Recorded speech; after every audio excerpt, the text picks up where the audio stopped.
Very good morning, cadets. So, welcome to the UPSC class. Cadets, in the UPSC, that is National Defence Academy NDA examination, from history part, it's a very vast syllabus.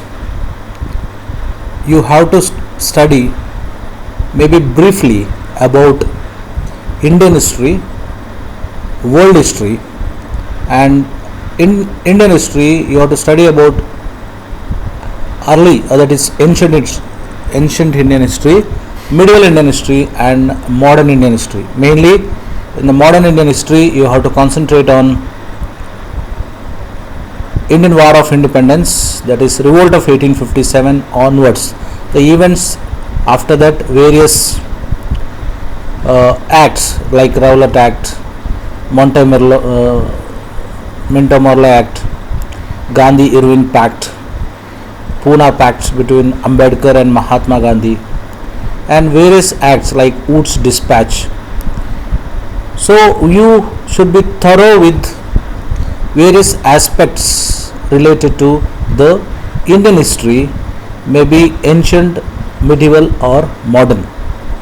Apart from that, you should also have a knowledge about the world history, which includes American War of Independence, the French Revolution, German unification, Italian unification, very important, Balkan province, the tension created in Balkan province resulted in First World War, causes for First and Second World War, United Nations Organization, that is UNO, and so it is very vast syllabus. That's what I am repeating the sentence.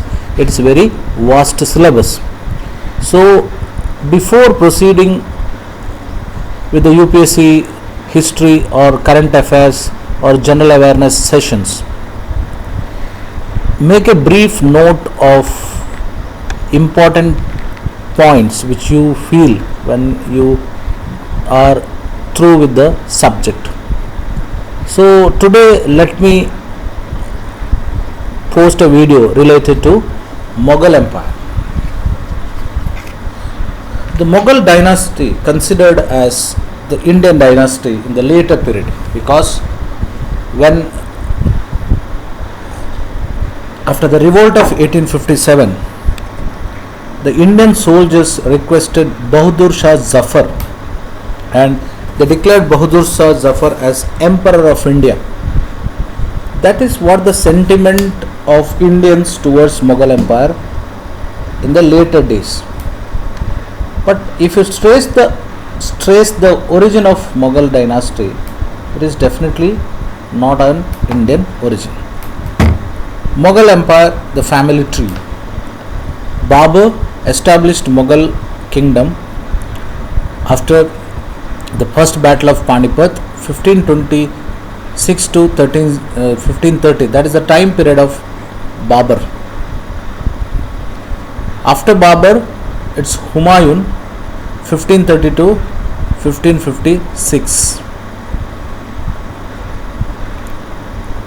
After that, Akbar ruled Mughal kingdom, because the Mughal Empire got its importance or regained its importance during the period of Akbar. That is, he ruled from 1556 to 1605. After Akbar, Jahangir ruled Mughal dynasty. This is a time of, that is what, when Jahangir permitted the British to trade in India, that is in 1612. So in 1612, Jahangir issued a firman, that is a royal order, in which he permitted the British to trade. So time period of Jahangir, 1605 to 1627. Shah Jahan, 1628 to 1658, and finally Aurangzeb, that is 1658 to 1707. So Aurangzeb is the last known popular or the powerful king of Mughal dynasty. The last king of Mughal dynasty is Bahadur Shah Zafar. Bahadur Shah Zafar is the last king of Mughal dynasty.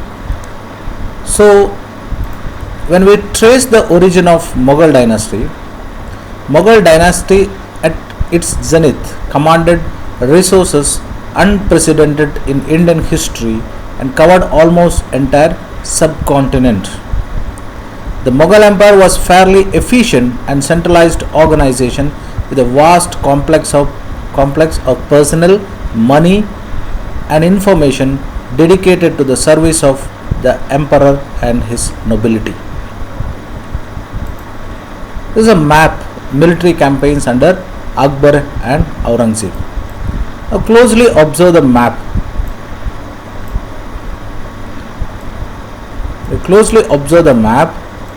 So starting from Kabul till Golconda, Bijapur, Orissa, Bengal, Gujarat. So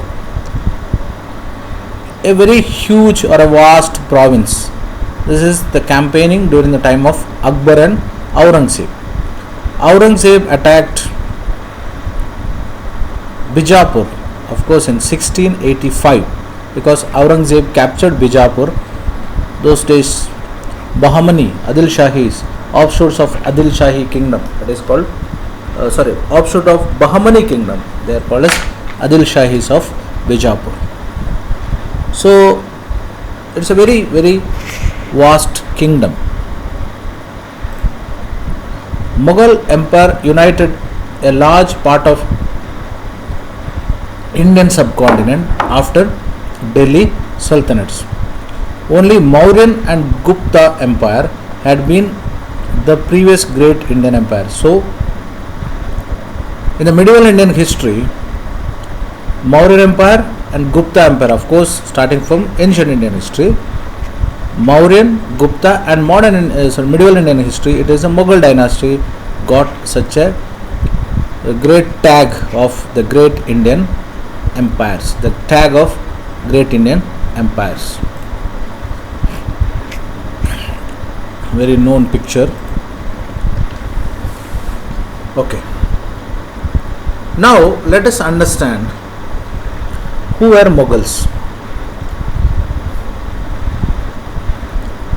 Mughals were descendants of two lineage of rulers.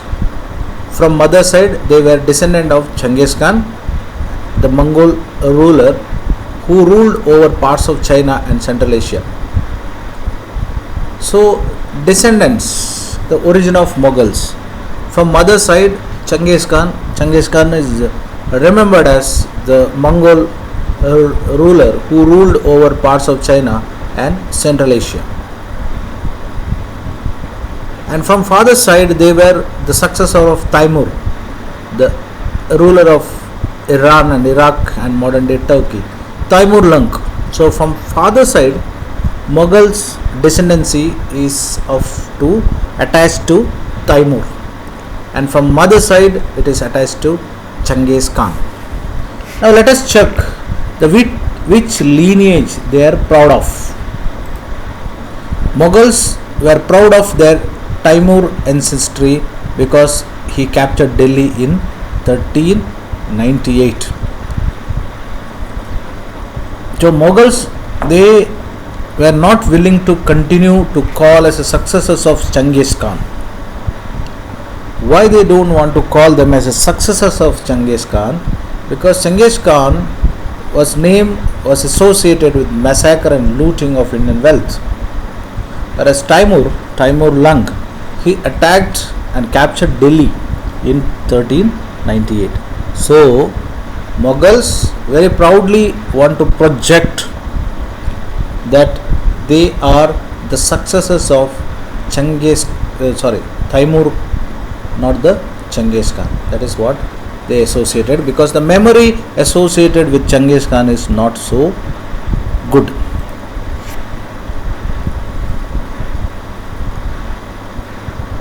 Timur, Genghis Khan.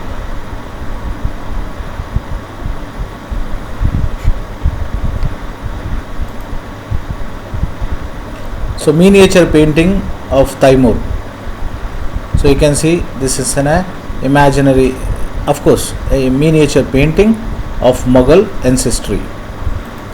up to Humayun, Jahangir and Aurangzeb.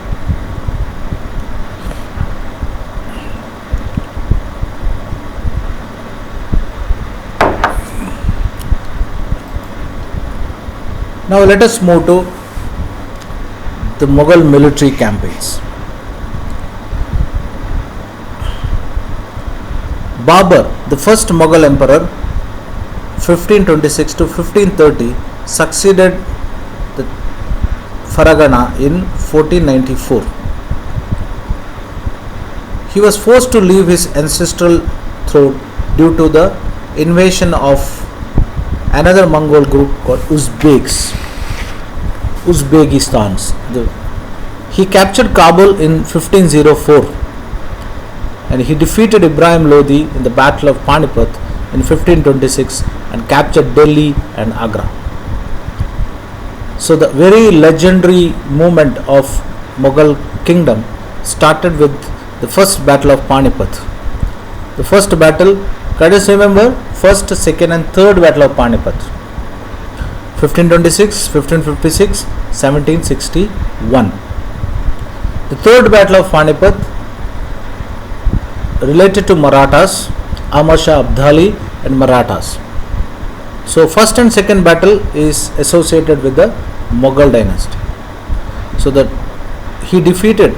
Babur defeated Ibrahim Lodi in the battle of Panipat, that is first battle of Panipat in 1526 and captured Delhi and Agra. So this is the Mongol Empire. Mongols were very powerful tribal group. Now you see the Mongol Empire in 1227 and 1290. This entire area was under the control of Mongols. You can see the vastness of that particular empire. Very powerful tribes, the Mongolians, known for the very trained breed of horses. That's the reason why their movement was very fast those days.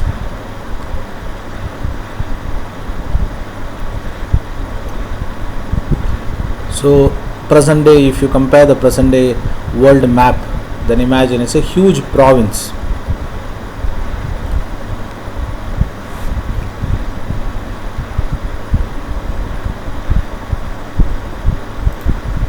Okay, so Uzbeks, there is a reference of attack by the Uzbeks. That's the reason why Babur was forced to leave his place.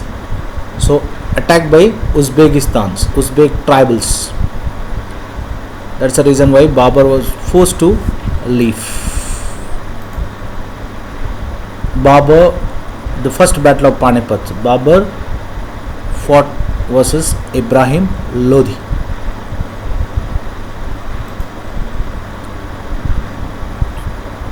Cannons were used in the first battle of Panipat. The warfare techniques.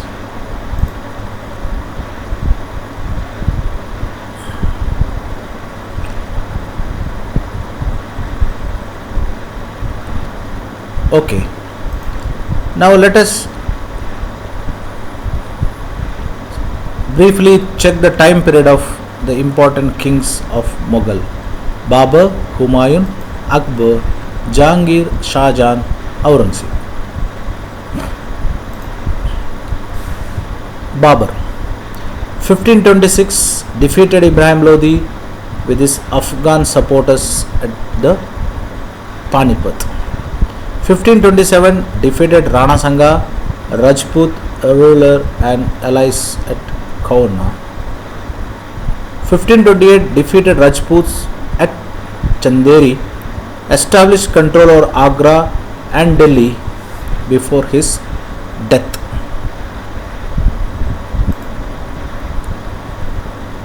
So Babur established his empire, defeating Ibrahim Lodi at the Battle of Panipat, the Rajput and the Marana Sangha of Mewar at the Battle of Kanwar, and the consolidated Afghan chiefs at the banks of river Ghagra. His kingdom extended from Kabul to Kandahar in the west, northwest, to Bihar in the east, and from Himalayas to the north to the Gwalior in the south. However, he was not able to enjoy the fruits of his hard-earned victories. Still, his rule was a brilliant one. He had a great influence on architecture in India.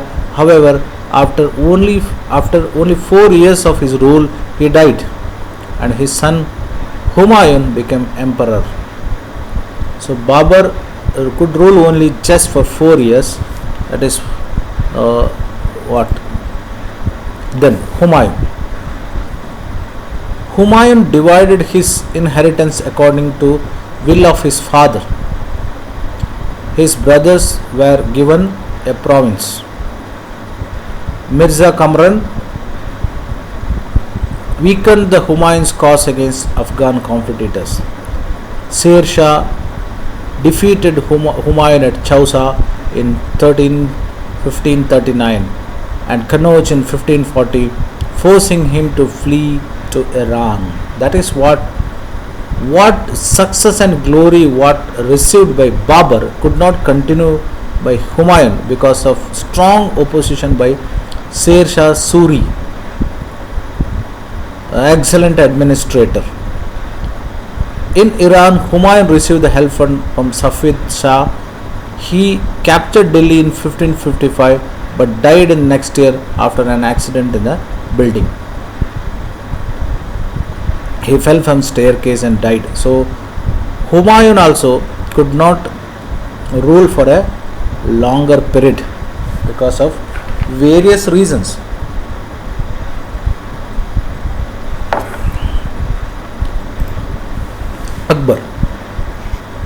Akbar was 13-year-old when he became emperor. His reign came divided into 3 periods. That is the rule of Akbar divided into 3 periods. 1556 to 1570, Akbar became independent of the regent Bairam Khan and other members of his domestic staff. Military campaigns were launched against the Suris and other Afghans, against the neighboring kingdoms of Malwa and Gondwana, and to suppress the revolt of his half-brother Mirza Hakim and Uzbeks. In 1568, Sisodia capital Chittur was seized, and in 1569 Ranatambur was seized. So about Akbar. 1517 to 1585, 1570 to 1585. Military campaigns in Gujarat were followed by the campaigns in the east, in Bihar, Bengal and Orissa. These campaigns were complicated by, once again, revolt by his brother Mirza Hakim. The last part of his rule, that is from 1585 to 1605. Expansion of Akbar's empire. Campaigns were launched in the northwest. Kandahar was seized from Safavids. Kashmir was annexed. Also Kabul after death of Mirza Hakim. Campaigns in the Deccan started in Berar, Khandesh and the part of Ahmednagar. In last year of his reign, Akbar, distracted by the rebellion by Prince Salim, the future emperor Jahangir. So even Akbar faced the rebellion by Jahangir. So this is from 1556 to 1605. You see the map under Akbar. The rule of Akbar starting from Afghanistan, Balochistan up to Deccan part, that is Ahmednagar. In class 10th you may be visited this place, Ahmednagar. So vast empire. Jahangir. Military campaign started by Akbar continued the Sisodia rulers of Mewar Amar Singh accepted Mughal service. Less successful campaign against the Sikhs. Ahoms and Ahmednagar followed. Prince Khurram, the future emperor Shah Jahan, rebelled in the last years of his reign. Efforts of Noor Jahan, Jahangir's wife, to marginalize him were unsuccessful. So that is about Jahangir's rule. Jahangir, of course, known for his art contribution. That's why several art galleries are named after him. Jahangir Art Gallery. Patronized the miniature school of painting. Shah Jahan. Mughal campaign continued in Deccan under Shah Jahan. The Afghan noble Khan Jahan Lodi rebelled and was defeated. The campaigns were launched against Ahmednagar and Bundels were defeated. Orcha seized in the northwest. The campaigns to seize Bhalk from Uzbeks was unsuccessful and Kandahar was lost to Safavids.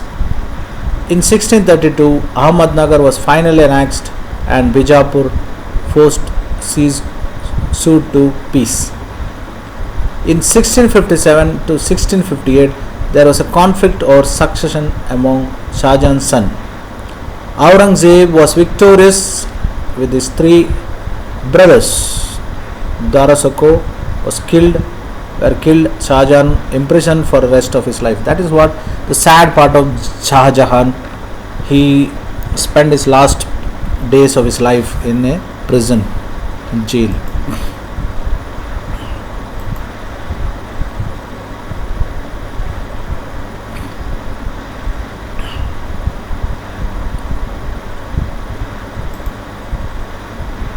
This is all Aurangzeb's contribution. Aurangzeb. This is of course Taj Mahal. This replica of that is constructed by Aurangzeb. That is called Bibi Ka Maqbara. Aurangzeb. In the northeast, the Ahoms were defeated in 1663 but rebelled against in 1680. Campaigns in the northwest against Yusufzai and the Sikhs were temporarily successful. Mughal intervention in the succession and internal politics of Rathore Rajputs of Marwar led to their rebellion. Campaigns against Maratha chief Shivaji were initially successful, but Aurangzeb insulted Shivaji, who escaped from Agra, declared himself as an independent king and resumed his campaign against Mughals. Prince Akbar rebelled against Aurangzeb and received support from Marathas and Deccan Sultanates and finally fled to Safavid, Iran. After Akbar's rebellion, that is Prince Akbar, Aurangzeb sent armies against Deccan Sultanates. Bijapur was annexed in 1685, Golconda in 1687. From 1698, Aurangzeb personally managed campaigns in Deccan against Marathas, who started guerrilla warfare under the able leadership of Shivaji. Aurangzeb had to face rebellion in North India by Sikh, Jat, Satnamis. Satnamis are the tribal group. In the north, Ahoms is a tribal group, and the Deccan Marathas. His death followed with a succession conflict among his sons. So, Aurangzeb was strongly opposed by Chhatrapati Shivaji, was known for the guerrilla warfare tactics, demographic speed, surprised, focused attack to defeat his enemies. In comparison to great Mughal Empire, Shivaji had a smaller army, thereby he obliged to wage guerrilla warfare technique to overcome the great imbalance. So what is important? Shivaji could strongly oppose Aurangzeb because of his warfare techniques. This is the huge Aurangzeb's empire. You see, downside reached up to Bijapur. So, as a rebellion against his father, he constructed a mini Taj Mahal or replica of Taj Mahal in Aurangabad, that is called Bibi Ka Bibi ka Maqbara, Beep. This is Aurangzeb's tomb where his dead body is kept. It is there in Aurangabad itself, not in Delhi. Okay, so with this I'll stop this week's session. Next, let us study the leftover part of Mughal kingdom. Thank you. Take care.